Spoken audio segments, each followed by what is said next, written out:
Good morning, Bucknutters. Welcome to the Bucknuts Morning 5 here on Wednesday, January 12th, 2022. I am Dave Biddle.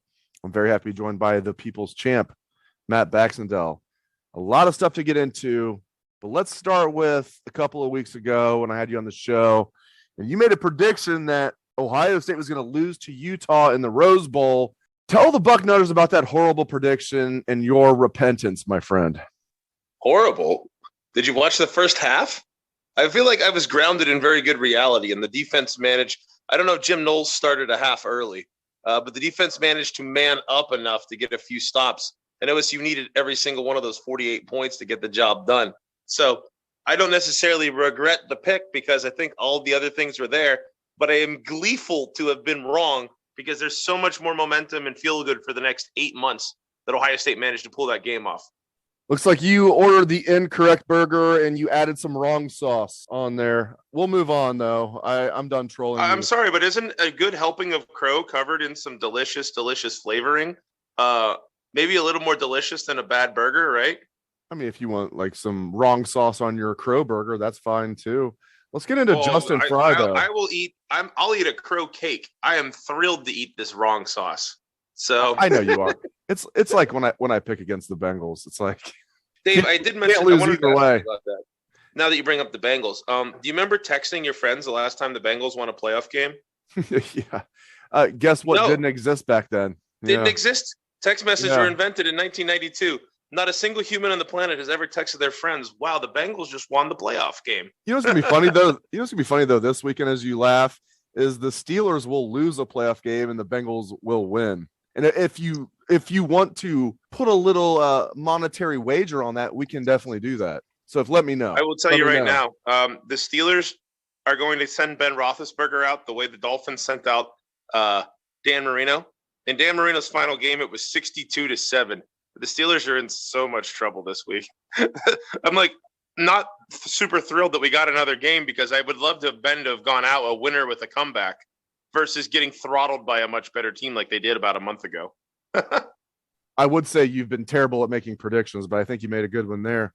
All right, moving on. Justin Frye, Ohio State offensive line coach. They made it official yesterday after we knew it had been happening for the last 2 weeks. Justin Frye, offensive line coach, backs. They also gave him the fancy title of associate head coach for offense. I don't care about the fancy title. I love this hire. Ryan Day continues to knock it out of the park. Jim Knowles on defense. Now Justin Frye as the offensive line coach. Your thoughts, my friend? Ryan Day just brought in a guy he worked with for 4, 5, 6 years previously. Tells you he knows what he's getting from him. It tells you that he trusts what he's getting from him. It tells you that he wanted to move on to somebody that he was more familiar with, is the reality of it. And by the way, UCLA currently has one of their offensive linemen who is highly considering going pro a year early, who would be a first or second round pick. So it tells you Frye's done a decent job out there without the sheer raw talent that Ohio State has. I love the hire in a lot of ways. I think it's going to get us back to a little bit stronger, maybe closing in recruiting, something that I think we can all point to and say there's been some good pickups, but there's been some misses. And I think there's just Ryan Day getting younger on a staff that, there were going to be some changes on. Even with the offense this year, look, there was a decision to go with 4 tackles on that line.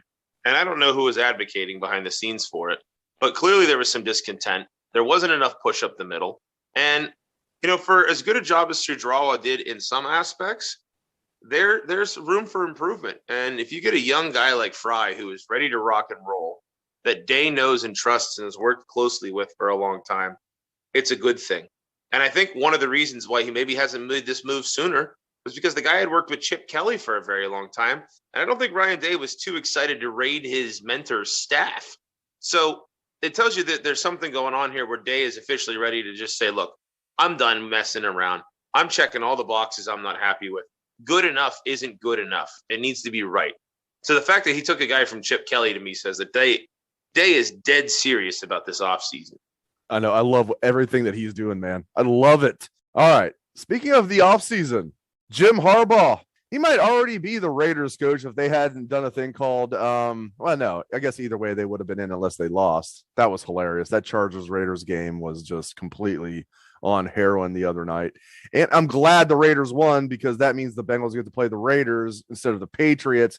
Not that the Bengals are guaranteed a win by any means. It's the Bengals, but give me the Bengals against the Raiders interim head coach against the greatest coach of all time in Bill Belichick, which would have been the other scenario.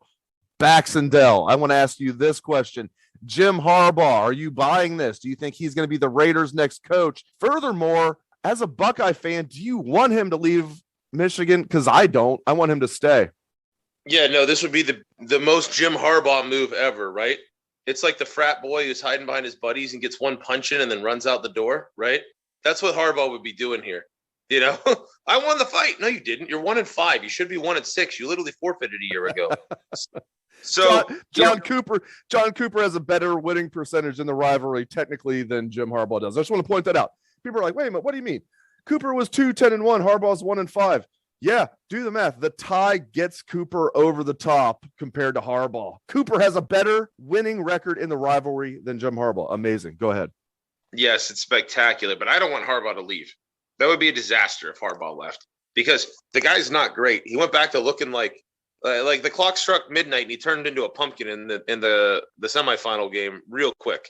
And he's losing a lot of guys. It's kind of like a couple of years ago where they actually had a decent team and he had 40 seniors.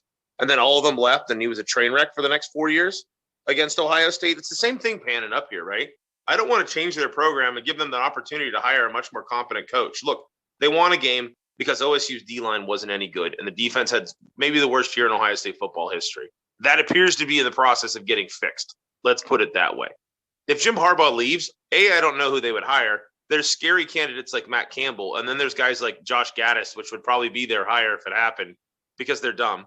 And I would probably appreciate that, but I don't want to risk it where they actually have somebody who can actually do a good job versus a guy in Jim Harbaugh who literally was told, go find a better job next year or take a pay cut.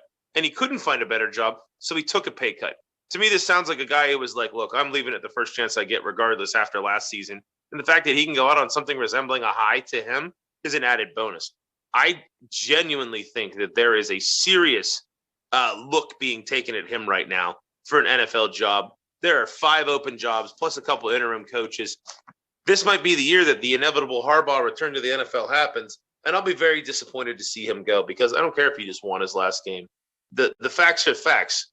We know who he is, and who he is somebody that Ohio State's generally going to beat.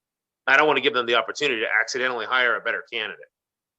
The fact that he won the last game makes me want him to come back even more. Like if he lost the last game, he'd be 0-6, after 7 years. He doesn't get to go out on a high. And there's no high for him. Exactly. You'd almost have pity for him. Like, okay, go off to the NFL, now it's like, no. I need you to come to Columbus this November and get what's coming to you. So, hey, I think he's off to the NFL. I think the Raiders were waiting. I think there's one team crazy enough to hire him, and that is the Raiders. We'll see what happens. Hopefully my Bengals can take care of business. As much as I want to be confident in the Bengals, everything on paper looks good. It's the Bengals, so I will never be ultimately confident, but still feeling good about that. Take one for the team here. Maybe the Raiders can make a run to the AFC Championship or something and keep their interim coach.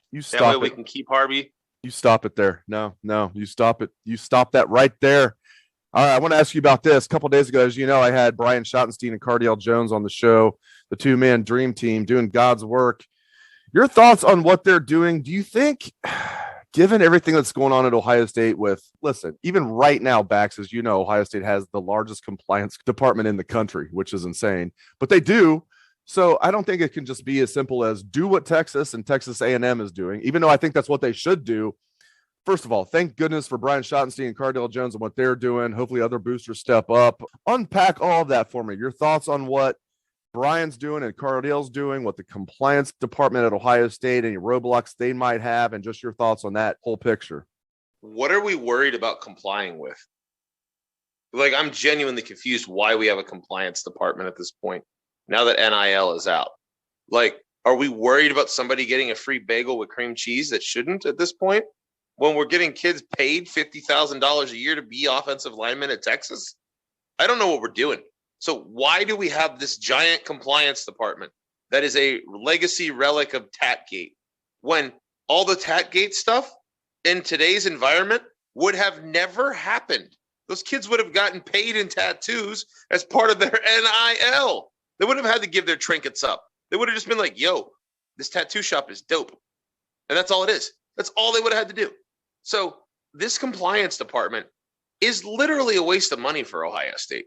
I don't know what it would do at this level when there is no more NCAA with anything resembling teeth, which is essentially given up and capitulated.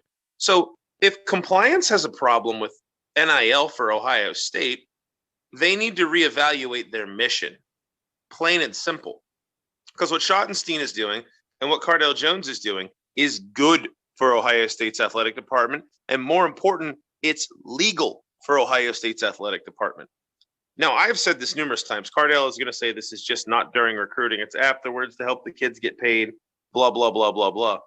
The flip side of this is we all know Cardale Jones is allowed to talk to the OSU coaching staff anytime he wants as a pre-existing relationship and a former player and national champion. So if Cardale Jones just happens to read the tea leaves, if you will, as to which players in recruiting need a little bit of assurance of the opportunities about being a Buckeye, Cardale Jones is going to have a pretty good idea of who he needs to talk to. Let's put it that way. So while that's not quite, Sark gets on the phone and calls Big Oil Guy 1 and says, get me Terrence Brooks, calls Big Oil Guy 2 and says, get me Quinn Ewers, and Big Oil Guy 3 and says, get me so-and-so, and Big Oil Guy 4. And then meanwhile, the Texas A&M boosters see all the big oil guys going and send their guys over while Jimbo yells at them to get there first. It's not that. But the reality is Ohio State is going to be a player in these things. And by the way, they're already getting kids based on sheerly the promise of this stuff being there, right? They're landing kids from down south right now without any written guarantees like some of these other kids may be getting down in the heart of Texas. So, again, compliance needs to reevaluate their damn mission if they have an issue with this. Because what Schottenstein and Cardale are doing is not only legal, but it's the right thing to do, and it's how you compete in today's environment. There is no issue with this.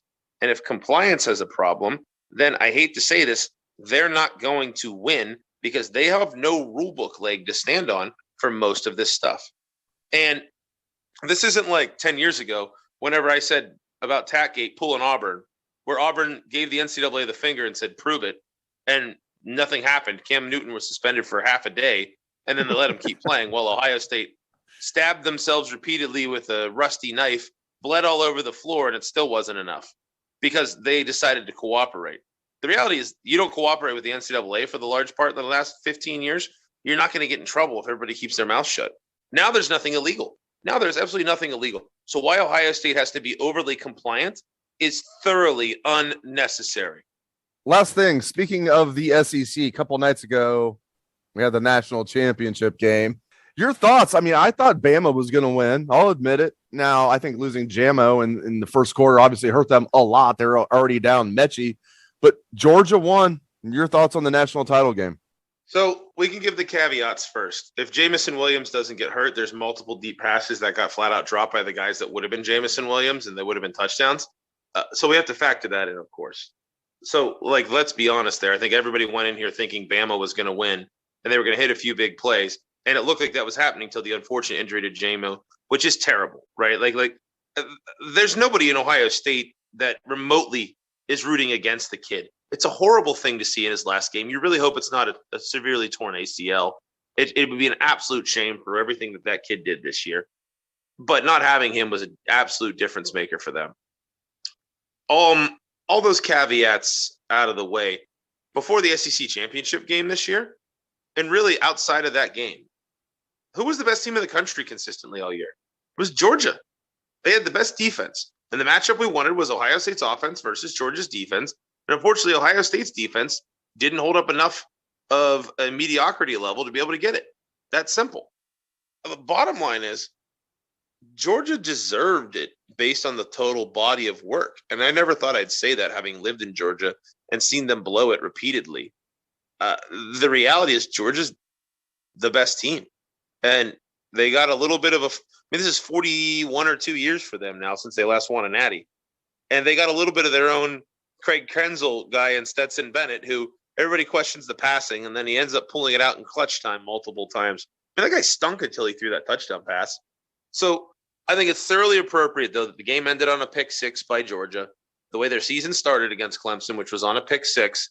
And when you have one of these defenses, I looked at those defenses. I couldn't fathom having one like that at Ohio State right now with the offense that we have, because there's no comparison between those two offenses and the one currently at Ohio State. But on the flip side, those guys had an attitude.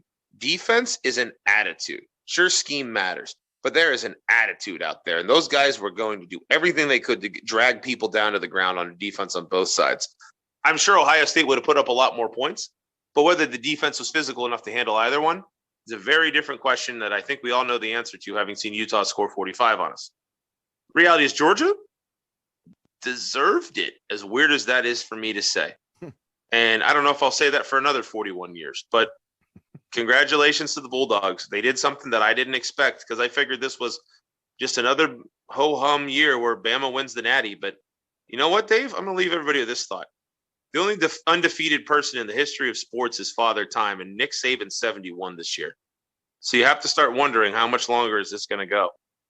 And I guess we're just going to have to wait and see. Georgia was a deserving winner, and I think that's where we kind of coded the season, start looking forward to next year, where we can look at hopefully Ohio State in this position whenever everything's said and done. Great stuff from Matt Baxendell. Other than his Rose Bowl prediction a couple weeks ago, I had to get one more dig in. Good stuff, my friend. Thank you to Bax. Thank you to all listeners out there for tuning in to the show. We appreciate that very much. Hope everyone has a great day. Let's hear that Buckeye swag, best damn band in the land.